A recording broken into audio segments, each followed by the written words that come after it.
My younger brother David has always been the favorite of our family.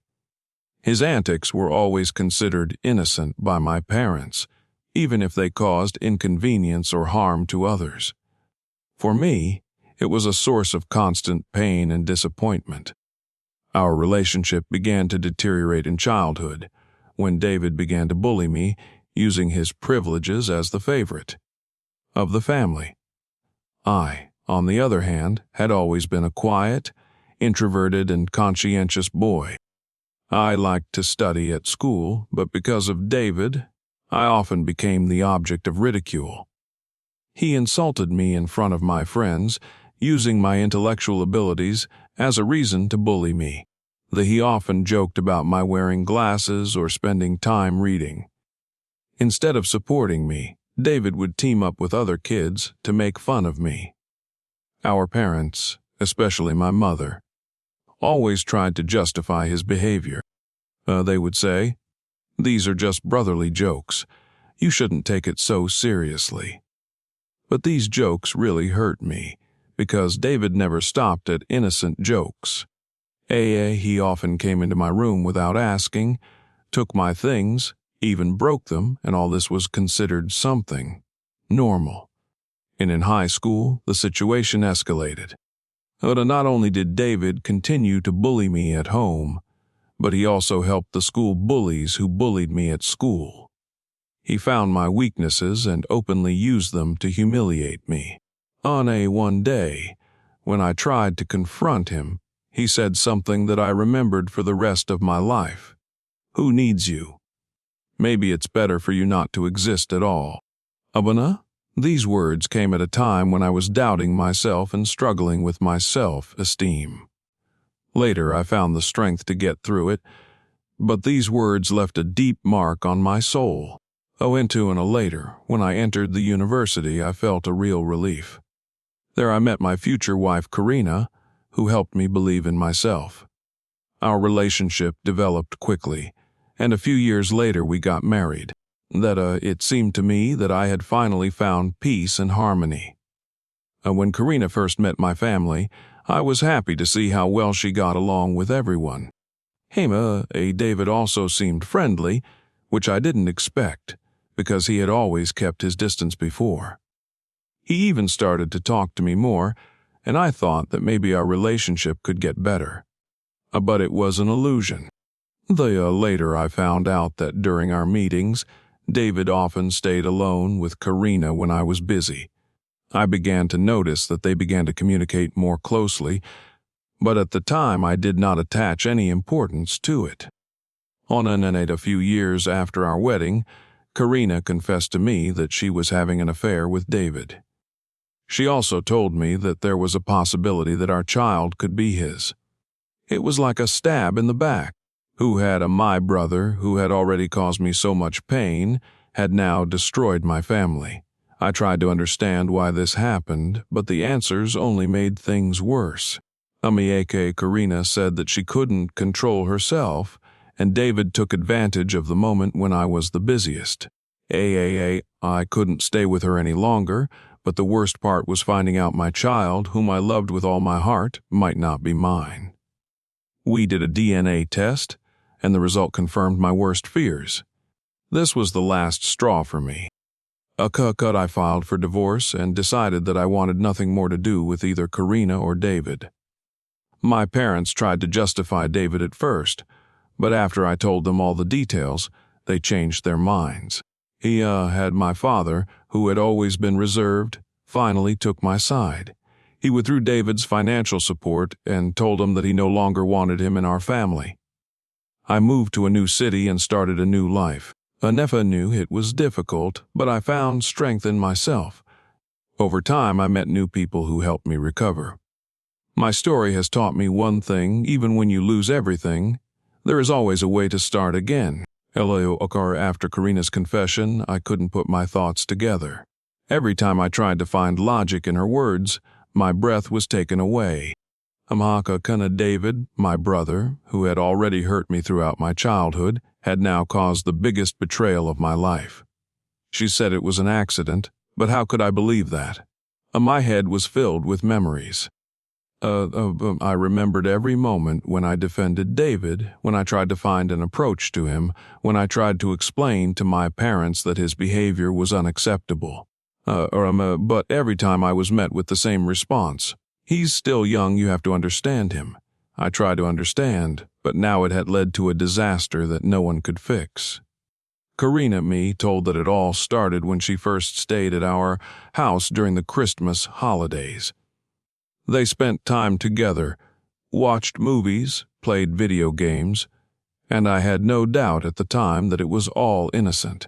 I remember laughing when they joked about something stupid and thinking, maybe this will help David change. How wrong I was. I did not immediately decide to tell my parents. It seemed to me that this would be the final blow to a family that was already bursting at the seams. But every time I saw Karina, I couldn't help but think about her betrayal. And she walked around the house as if nothing had happened, and even tried to carry on with our normal family duties. How can you act like nothing has happened? I finally asked. She lowered her head and answered quietly, I know I made a mistake, but we can fix it if we try. These words only made me even angrier. How can you fix what happened? How can I trust a person who betrayed me so cruelly again? And I realized that I could no longer stay in this marriage. The next day, I gathered my courage and told my parents everything.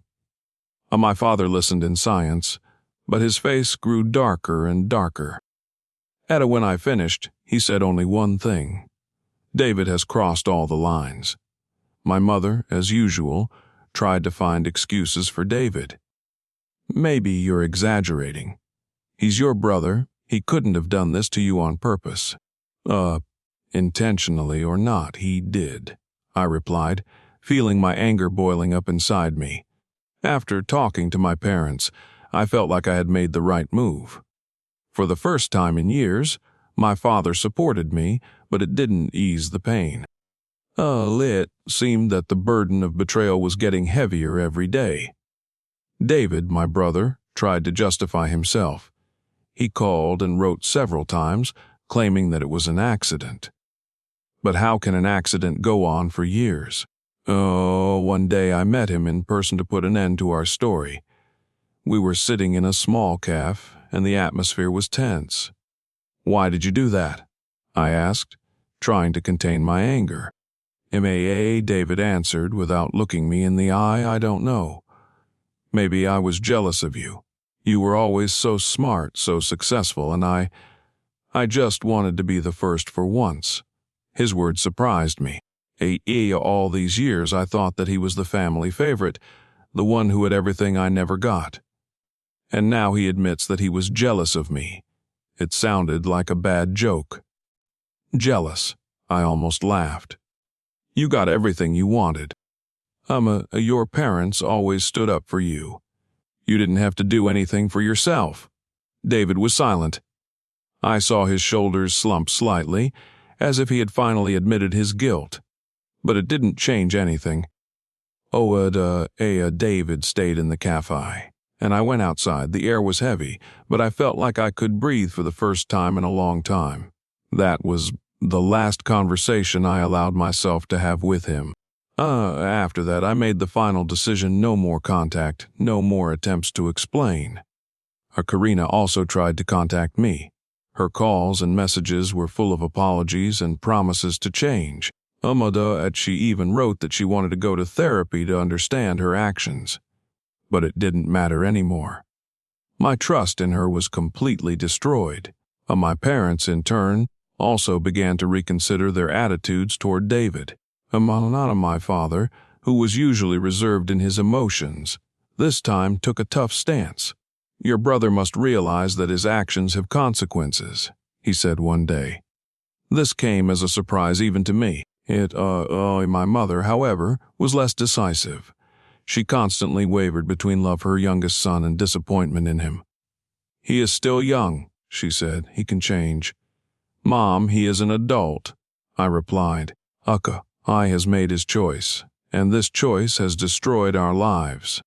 The divorce from Karina was difficult. She tried to delay the process by filing appeals and demanding alimony. But the DNA test, which confirmed that the child was not mine, greatly influenced the court decision. As a result, I left this marriage without any obligations. After the trial was over, I decided to move to another city. There I found a new job and started building my life from scratch. It was not easy, and I had to work on myself to restore my faith in people and in my own value. A new stage in my life began with simple things, morning walks, work, and communication with new people. I read a lot, attended personal development seminars, and gradually felt my wounds begin to heal. Karina no longer appeared in my life, but David tried to re-establish contact. He wrote letters, sent messages, even tried to call me. I ignored all his attempts. It was over for me. One day I received an unexpected call from my father. He said that he had decided to change his will and leave all his property to me. I no longer believe that David can reform, he said. These words sounded strange to me. I had always thought that a father would never turn against his younger son. But now I saw how David was destroying not only my life, but also the trust of our entire family.